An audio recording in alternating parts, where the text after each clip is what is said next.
What is up, you guys? Alright, so not everybody's talking about it yet, but they will be talking about it soon. It's mind-boggling me, this article that's going around, and everybody keep in mind it is in the description below if you guys want to check out more. Trump bypasses the Senate and courts to install U.S. attorneys.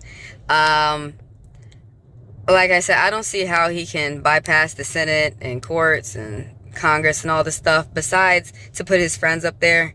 Everybody keep in mind I'm speaking in, lay people's terms.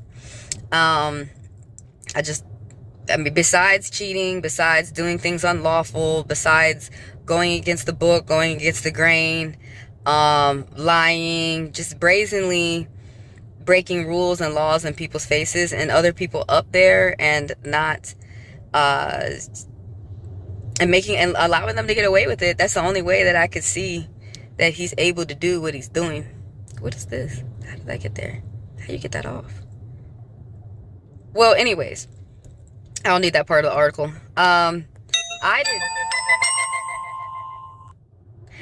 didn't know that Alina Habba over New Jersey, I didn't know that she had never been a prosecutor before. So I know some of y'all probably already knew that. Maybe some of you guys are catching up with me as well. Where's the part right here that I want to... Here we go. So we're not going to go over everything within the article, but I just want to go over some things that stick out to me that I wonder if other people see. Habba has never worked as a prosecutor and is controversial figure and opened a number of political charge cases in her first few months of the job. Yeah, so that right there is already, that's wasting people's time in the courtroom. If the case is being open because it's politically charged, it's going to automatically get thrown out. So like we just determined, the girl's never done this. She's never been a prosecutor. I'm not a prosecutor, and I know that. So they, of course, attack Democrats just because their affiliation. They think they're the monarch. They think that this is king and queen of Sweden, Spain type things. And they're trying to do that stuff over here in America. And we don't have anything over here that supports that for them. McIver, New Jersey Democrat, they tried to give her assaulting a federal agent after she clashed with immigration officials while attempting to visit an immigration detention center. She is seeking to get the case dismissed. Another thing that I notice is like every case that Habba opens gets thrown out or dismissed or closed or basically just whatever, like gone, removed. So first of all, the representative LaMonica McIver, she's doing her job. She's supposed to go in detention centers when her constituents ask her to check up on people. She's doing her job. So, of course, that's going to get dismissed.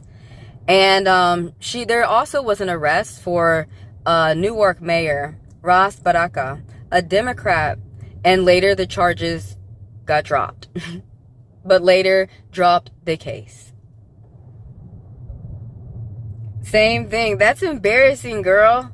You need to stop. Like, if you stop, you would be doing better than continuing to do what you're doing, Miss Habba.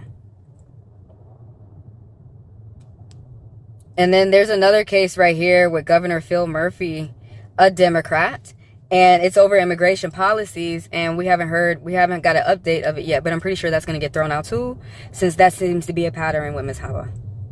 Everybody keep in mind that I am, this isn't, when I was in college, I did photojournalism, okay? Not for like a job or anything, but it was just a course that I enjoyed. And I remember my professor getting on to me that when you're reporting as a reporter or a journalist or a photojournalist and you're writing captions, that you don't get to have an opinion. So for a while, not like a long time, like some people say, but for a while I didn't get to have an opinion. So I remember my professor saying to me, when you are, when you have your own YouTube channel and you put things together and you're a commenter and people are coming around to hear your opinion, you know, you can put your opinion. So that's basically what you're hearing within this video. I am giving you my opinion. Now, other people's videos, the same thing may not be going on in their videos. But for me, you're coming over to listen to the opinion of me. I am Black and Indigenous, and I am here in a city. I mostly stay in cities. It's like now, I don't know, like I don't want to tell nobody what city I'm in because they're getting ready to attack my state. And how they say that they help red states. No, they're getting ready to attack my state. Red states have multicultural people in them too. And they just want to attack anyone who's multicultural. And now, you know, they're going to have to leave some white people alone because white people have multicultural people in their family. Not just married. Some people have blood relatives who may be multicultural. So it is clear that Haba will not win the Senate confirmation. And they're supposed to vote and stuff like that. But apparently, like the articles are saying that he's bypassing that. They are telling the truth. But people want the journalists or the people who are writing the articles to be more like severe. They want them to be more stern. Like they're cheating. They're doing more besides bypassing. They're doing things that are unlawful. Trump is, just to get his friends up there. And there's going to be disorder in the court. So Haba was supposed to get out. She was an intern, by the way. I didn't know that too. Some interns, I was trying to look it up. I couldn't figure it out, but if she was getting paid for hers. But some interns are paid and some are not. Some can lead a position into being permanent and some are temporary. So what Trump is doing, he loves to do extensions. You know how he going to extend TikTok till he die instead of just figure something out where it's permanent. But yeah, instead of figuring out for these people what their positions could be for it to be permanent, they had a 120-day interim. And I didn't know Blondie was on that as well. And Trump is extending it to be 210 because their tenure is about to be up. It's about to be finished. And so the next Miss Desiree Grace, she was supposed to be the prosecutor who was in line, and the DOJ, Trump, Blondie, they just fired her. They're basically doing whatever they want, and there's more of us than them because after a while, this is not going to... People are saying, oh, they're getting away with it. They're getting away with it. It's because you think that way. If you would think if there's more than us, we the people, than them, then that's what's going to happen. Oh my gosh. I probably should have opened up. Here's a little surprise for you guys. Some of the stuff, like Trump's loyalists, are homeless.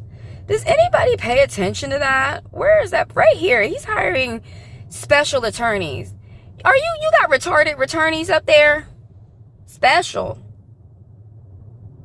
So, Northern District, New York, which covers Albany and Syracuse.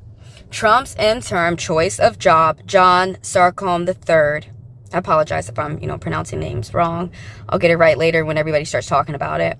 A Republican lawyer who has run for office unsuccessfully several times, like Haba, and apparently no prosecutional experience. They've never done the job before. Another thing is like, look, everyone knows Trump is easy to trick, but all you got to do is just say, yeah, I'm Republican. Why you got everything blue? Because I'm Republican. Why you just voted everything on your ballot Democrat? You was straight Democrat. Because I'm Republican. You could do it just like that. Just like how they do it up in the American people face. How they do it to us, you could do it like that to him. Because I'm harming you. Why are you doing ice like this out here? Because I'm harming you. We getting ready to kill y'all. Why are you doing ice like this? Because we harming y'all. Like, if you notice, like, Sarcombe had a shaky start to his tenure and is included listing his address on a police affidavit as a location that is actually a boarded up building. All right, people may be making fun of my reading skills, but I'm just thankful that nobody's about to make fun of me putting addresses up of boarded up buildings. I'm at least gonna put, like, if I'm gonna put an address up, it's gonna be somebody's random ass house or something, or maybe my uncle's house or something like that. I don't know. yeah, that was just the main thing I wanted to. So he also was on a 120-day interim period.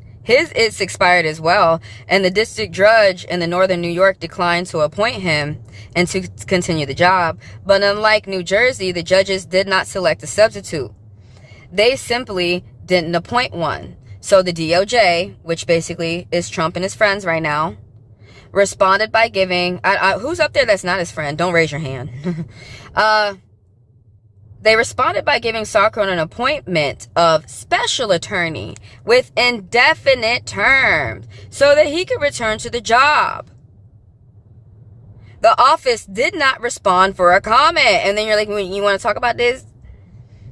They'd be like, the number declined, because everybody that we hiring up here really don't know how to do the job. And after a while, it is, as this judge, I'm going to quote the judge where he says, this is, just from a practical stance, this is going to backfire on them. Trump getting away with this. Trump may be getting his way on U.S. attorney choice for now, but the strategy may ultimately come back to haunt him. Retired, meaning that he's done the job for years and he has experience. U.S. District Judge John S. Martin predicted that the practical effect of maneuvering is that the U.S. attorney who has installed over the objection of the local bench will lose credibility with the judges. I don't know why I just didn't go ahead and say it to you. For right now, the judges are not going to listen to him. They're listen to these attorneys. There's going to be disorder in the court because the prosecutor tells the judge what to do, but the judge still knows the law. They can still go against what the prosecutor says. They don't always have to agree with the prosecutor. So they're right off the bat, everybody can see, even the common man can see that there's going to be disorder in the court, and the court doesn't get along. So how are you guys going to make money besides stealing it? You're only going to be able to do that for so long. You have to steal from someone who's working, and y'all are firing everybody who's working. So you're running out of people to steal. He's running out of AGs to put up there. Okay. Have a good one. Trump bypasses the Senate. That's the word we're using. Oh, Your Honor, the bank robbers just bypassed the security guards as they stole the money. No, call it what it is. He is taking illegal action and no one is holding him accountable. Oh, you expect the Senate, Congress, the courts, the Supreme Court to hold him accountable? They gave him absolute immunity. And he's doing this all over the country. In U.S. attorneys' offices in Los Angeles, Nevada, New Jersey, New Mexico, upstate New York, the administration has effectively sidestepped, just a bypass, just a sidestep, illegally installing loyalists. Effectively sidestepped or overridden both the Senate confirmation and judicial appointment processes for selecting U.S. attorneys. Oh, and this is good. When Trump nominees can't get confirmed by the Republican-controlled Senate, the Republican-controlled Senate won't even confirm these attorneys as required by federal law. Again, these are illegal actions. It's not bypassing. Oopsie, I bypassed you on the sidewalk. No, these are conscious, illegal actions that he feels he can take because the Supreme Court gave him absolute immunity. The administration installs them on a temporary basis as interim U.S. attorneys who are legally allowed to serve for only 120 days, but they're staying longer. Like Gavin Newsom said, wake up, America, wake up. And wake up to the news media allowing this, using this word choice. It is complicit. It is complicit. Trump is so scared. He's terrified. Look at this post. He is so terrified of elections. And you're posting this after meeting with Putin. You're posting this after you're meeting with a dictator who has denied his country elections for 25 years. And a reminder that Navalny should be president of Russia right now. But alas, this is what we're posting on a day that could be the biggest meeting of his presidency with Zelensky and other European leaders. We're talking about elections, future elections that he knows are not going to go his way and will effectively end his presidency and maybe see him removed from office. Hence why he is so scared. Scared and weak. A weak leader does post like this. A strong leader doesn't need to post like this.